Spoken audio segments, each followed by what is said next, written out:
প্রকৃতিপ্রেমিক প্রখ্যাত কবি জীবনানন্দ দাশের রচিত একটি কবিতা।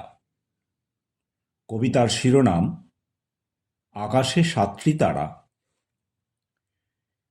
আকাশে সাতটি তারা যখন উঠেছে ফুটে, আমি এই ঘাসে বসে থাকি।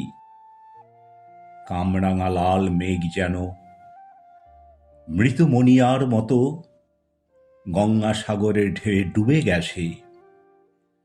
আসিয়াছে শান্ত অনুগত বাংলার নীল সন্ধ্যা।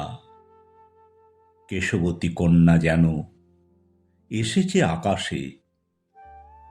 আমার চোখের পরে, আমার মুখের পরে চুল তার ভাসে। পৃথিবীর কোনো পথ এ কন্যারে দেখেনি কো, দেখি নাই অত। অজস্র চুলের চুমা হিজলে, কাঁঠালে, জামে ঝরে অবিরত। জানি নাই এত স্নিগ্ধ গন্ধ ঝরে রূপসীর চুলের বিন্যাসে।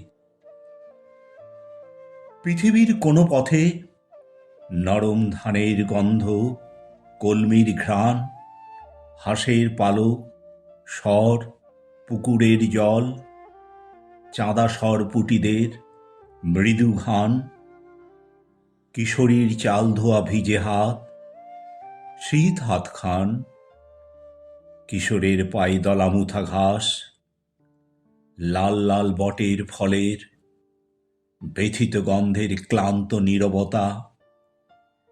এরই মাঝে বাংলার প্রাণ।